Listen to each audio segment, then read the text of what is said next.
El gobierno paga 1.400 millones del atraso del 40% al fondo de pensiones porque el gobierno de Rafael Correa decidió arbitrariamente suspenderlo. Verdad histórica. Esto le permite al IES financiar ciertas prestaciones, pero quedan pendientes otras, así como la mayor parte de la deuda. Jorge Guatet, presidente del Consejo Directivo del IES, buenos días, bienvenido a Contacto Directo. Buenos días, Lenin. Fuerte abrazo para ti y para todos los que están viendo este programa. A la administración del Instituto Ecuatoriano de Seguridad Social básicamente le preocupa el pago de los décimos a los jubilados y también la atención de los hijos menores de edad de los afiliados. El abono de estos 1.400 millones, ¿en qué porcentaje alivia el déficit del IES? Bueno, esos recursos van el 100% directamente a aliviar el fondo de pensiones. Ya en algún momento lo fue extremadamente claro, el presidente también iba a necesitar el IES, el pago de una manera urgente. Hasta agosto la velocidad de desinversión se aumentaba de una forma que iba a impactar directamente al fondo de invalidez, vejez y muerte, y obviamente esa prioridad que le ha dado el presidente de la República al pago de jubilados ha permitido que el día de hoy, realmente va a ser el día jueves, vamos a firmar ya el acuerdo con el cual el propio gobierno se compromete a hacer este pago de 1.400 y más millones para poder resolver esa deuda que se tenía acumulada con este fondo, y que básicamente son recursos que van a pagar a nuestros jubilados, que son más de medio millón de jubilados, y va en crecimiento todos los meses. Deuda que llega a 3.800 millones de dólares, y resulta que la mayor parte no corresponde al fondo de pensiones, sino al fondo de salud. Y preocupa fundamentalmente la atención a los hijos menores de los afiliados y también a los pacientes de enfermedades catastróficas que no están financiados. ¿Cómo van a solucionar este problema? Hago una aclaración. La deuda total son 6.700 millones, más unos intereses. Esa deuda que corresponde a salud y es una deuda antigua. Realmente es una deuda que no se ha podido consolidar, no de parte del IES, sino las contabilidades no se logran enlazar o cuadrar entre lo que tiene finanzas y lo que tiene el Instituto Ecuatoriano de Seguridad Social. Hemos acordado de que eso va a una mediación para hacer una revisión completa de cuál es el monto que se tiene que pagar en función de la salud, y esto obviamente va a ayudar mucho al Fondo de Salud. El Fondo de Salud ha sido impactado porque si es que sigues comprando de la manera que estás comprando, de forma individual, a sobreprecio, y sobre eso te roban en los hospitales, no va a haber fondo que te alcance. Así aumenten los afiliados. El objetivo del decreto 1033 del presidente de la República es justamente corregir aquello. Si nosotros corregimos haciendo una compra unificada entre todo el sistema de salud, si es que establecen un operador logístico, si el operador logístico te va entregando de a poco y tú vas pagando de a poco, y existe la trazabilidad como está planificado este proyecto, en el cual sabes de dónde sale la medicina y a quién le entregas la medicina, y un control independiente de las bodegas, vas a tener merma a la mínima expresión, vas a tener una inversión a menor valor, obviamente no te van a hacer falta de las medicinas, y vas a tener un ahorro importante que incluso te pudiera permitir seguir atendiendo a los hijos menores de edad sin que te afecte al fondo de salud. ¿Y esto sin embargo, cuando se tomó la decisión del Fondo de Salud, esto que suena bastante sencillo, que usted coge y lo enumera así con los dedos facilito, ¿por qué no se aplica? Bueno, está ya en proceso. El CERCOP va a lanzar este proceso en el próximo mes, si no me equivoco. Esto además han venido operadoras internacionales ya, estuvimos toda la semana con ellos, han recorrido una gran cantidad de hospitales de todo el sistema de salud. Esto es un tema que viene caminando ya hace algún tiempo, ya lleva más de un año trabajándose, y aspiramos a concretar la primera fase dentro de este gobierno. El problema del pago a los jubilados se soluciona en parte transfiriendo recursos del Fondo de Desempleo al Fondo de Pensiones. Esto evita pagar aportes adicionales que en este momento serían contraproducentes. Pero ¿qué pasa entonces con el Fondo de Desempleo? ¿Queda desfinanciado? No. ¿Hasta cuándo se puede seguir con estas transferencias? Hago una explicación rápida. El Fondo de Desempleo es un fondo que recibía el 1% de esos 20 puntos que nosotros aportamos al IES de nuestros ingresos entre lo que aporta el trabajador y lo que aporta el empleador. Ese 1% venía recogiendo 260 millones de dólares al año en un fondo que utilizaba no más de 20 millones de dólares al año.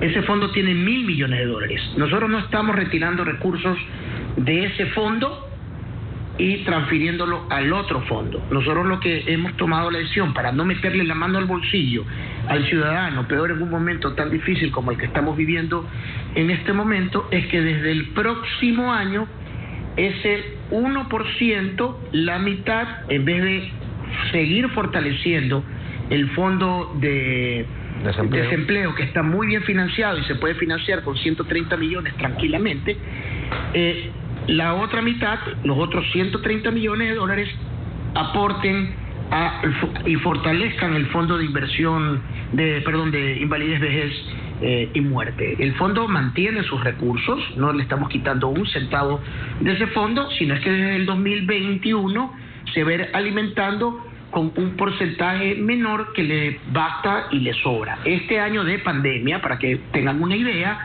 lo que se ha utilizado son 50 millones de dólares en una situación en la cual el desempleo se acentuó de una forma mucho más fuerte, obviamente por la situación, y que nosotros ya hemos demostrado los números, hemos logrado revertir la situación de afiliaciones y ya estamos en una posición de incremento de afiliados en el IES, sobre todo en lo que son afiliados voluntarios. ¿Cuál es la cifra? ¿En cuántos han crecido? El crecimiento ha sido aproximadamente 35,000 nuevos afiliados al Seguro Social. Eso comienza a revertir la tendencia que estaba a la baja desde noviembre del año pasado. Desde agosto comenzó un crecimiento, septiembre ha tenido un ligero crecimiento, esperamos que octubre, noviembre y diciembre siga creciendo, y sobre todo en el sector donde más nos interesa.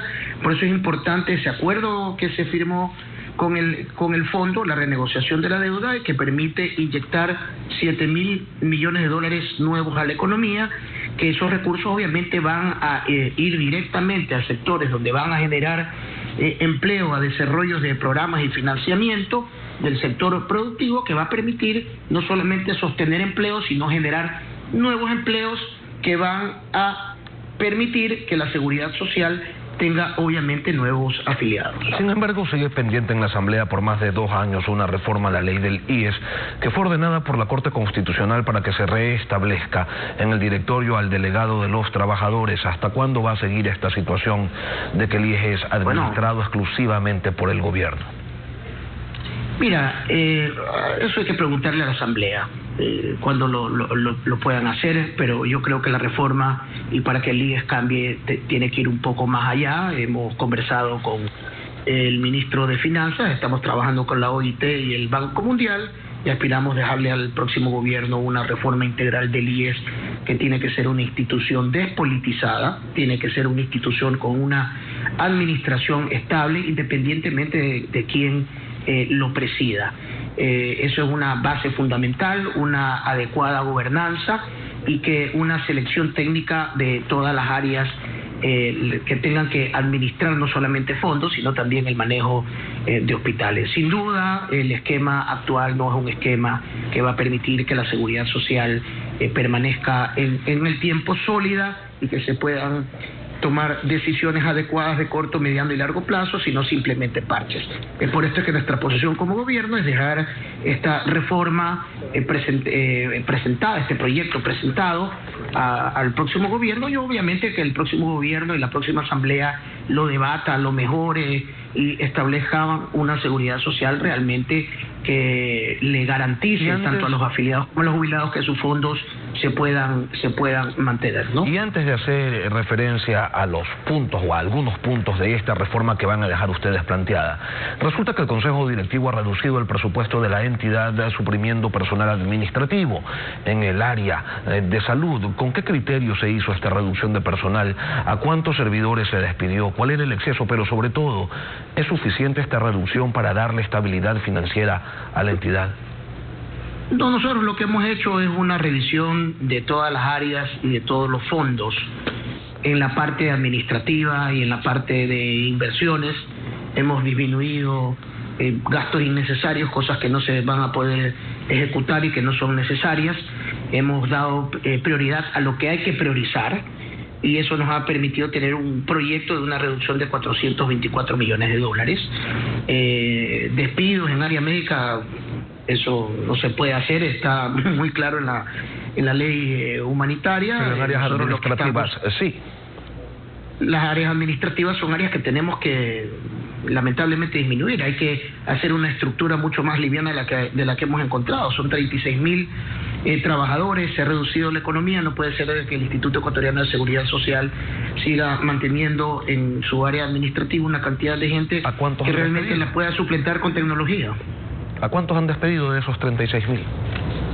No, o sea, la reducción ha sido mínima. La reducción realmente no comienza. Primero tú para eliminar partidas presupuestarias lo que tú tienes que hacer es cambiar tu estructura organizacional. La estructura organizacional estamos terminando ya ese proyecto y con eso obviamente comenzar a disminuir áreas donde no se necesita, donde exista grasa, donde exista exceso de burocracia y como te digo, no gastar los recursos porque los tienes, simplemente tienes que priorizar los proyectos que tiene el Instituto Ecuatoriano de Seguridad Social. Nosotros tenemos un reto inmenso que es mejorar la calidad de atención, que sabemos todos y es evidente que la calidad de atención en el IES en este momento no pasa por su mejor momento, valga la redundancia. El aporte del 40% al fondo de pensiones era visto como un subsidio por el expresidente Correa y suprimiendo ese aporte se bajaban drásticamente los subsidios. Sí, pero se dejaba desfinanciado al fondo.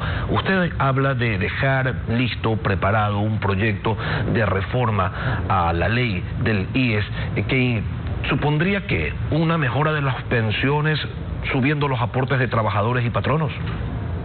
No, lo que nosotros buscamos es una estructura administrativa que funcione de forma orgánica, que sea independiente, sea despolitizada, de que no venga el día de mañana una persona o un político se siente y arme un partido político de una institución que defiende o en una institución donde giran casi 8 millones de personas. Yo creo que esas son cosas que no hay que permitir, que no se debe tolerar y que sea una institución que se maneje bien, como tenemos ejemplos aquí en el Ecuador, como el caso del Banco del Pacífico, que fue una institución bien manejada en el peor momento de su historia y el resultado final fue un banco que hoy obviamente lidera a las instituciones aquí bancarias en el Ecuador. Eso puede suceder muy bien en el IES, pero hay que planificar las cosas mejor, hay que tener una estructura más sólida, hay que tener estabilidad, como lo hemos planteado, y su sistema de salud tiene que ser un sistema muy bien planificado dentro de su estructura pública, su esquema de derivaciones, un esquema de transparencia que permita de que el dinero no se escape con llaves abiertas en todos lados, que es lo que nos hemos topado. Y mi trabajo ha sido que la ciudadanía lo conozca. Sí, yo creo que la ciudadanía tiene que conocer. Y tenemos por un lado el tema de la corrupción, pero ahora, para mejorar la jubilación y la atención en salud, ¿se debe, le pregunto, inevitablemente contar con el aporte del gobierno al fondo de pensiones y al fondo de salud, pero también con el aumento de aportes de trabajadores y de patronos, o esto último se lo descarta por completo? No va a haber aumento, hasta los números que nosotros tenemos no va a ser necesario, a menos que establezcan nuevas prestaciones. Si el día de mañana tú quieres establecer una nueva prestación, obviamente los fondos no te van a dar para eso y lo que vas a terminar haciendo es complicando los fondos. El aporte del gobierno al sistema está hecho de esa manera. Yo creo que los necesita, no creo que exista una seguridad social que subsista por sí solo. Es importante que exista esa aportación y ya obviamente hemos visto los resultados en relación a la sostenibilidad del fondo de pensiones una vez que se los quitaste. El resultado es que se vino a menos y en el último estudio antes de la pandemia ese fondo te duraba hasta el 2030. Con la pandemia bajó al 2026 y nosotros con los movimientos y reformas que hemos hecho internamente hemos logrado extenderlo al 2033 y aspiramos tomar alguna medida estructural que no signifique incremento a las aportaciones de parte del ciudadano o de los empleadores, que permita la sostenibilidad de estos fondos, y obviamente apostamos al incremento de los afiliados. Aspiramos a sacar un programa de afiliación voluntaria que hoy nos ha permitido poder incrementar el número de afiliados, y con eso obviamente la sostenibilidad de todos los fondos, no solamente el fondo de pensiones, sino también el fondo de salud, riesgo de trabajo, etc. Una última cosa, con todo lo que se está haciendo, ¿por qué todavía en ciertos hospitales se les caducan las medicinas? No logré escuchar lo último. Con todo lo que están haciendo, ingeniero Water, y con todo el trabajo y los parches y cerrando las llaves de la corrupción, todavía hay medicinas que se caducan en algunos hospitales del IES. ¿Por qué? Bueno, la caducidad es obviamente la falta de planificación de la compra de medicina. Vuelvo a insistir en el decreto 1033. Una cosa es que tú compres de forma independiente, eso ayuda de alguna manera, eso no es que es malo, pero mal planificado. Solamente para que tengas una idea, en un solo hospital, el hospital de Durán, encontramos pañales para todo el sistema de salud del Instituto Ecuatoriano de Seguridad Social. Nosotros el día de hoy, a través de visores, estamos movilizando la medicina, estando atrás, haciendo un control centralizado de la medicina. Hoy hemos autorizado a la administración de que haga una importación de todos los medicamentos oncológicos comprados directamente de la Organización Panamericana de la Salud, y estamos intentando hacer compras que permitan tener medicina hasta marzo, para que logre empatarse con este proyecto de la compra centralizada, que en su primera etapa va a permitir cubrir el 70% de la necesidad de medicina de todos los hospitales, y ya no con un pago inmediato con medicinas que te sobren, sino más bien con la dispensación de medicina de a poco y tu pago en función de lo que tú vas consumiendo, que yo creo que es una medida que va a permitir que no tengas medicinas caducadas por un lado, y por el otro lado que tú tengas la suficiente liquidez para pagar, y que sea de una forma transparente, al mejor precio y de la mejor calidad para los usuarios. Por un lado se hace bastante, por otro lado falta todavía mucho por hacer. Jorge Water, presidente del Consejo Directivo del IES, gracias por haber participado esta mañana aquí en Contacto Directo. Un fuerte abrazo, Lenín.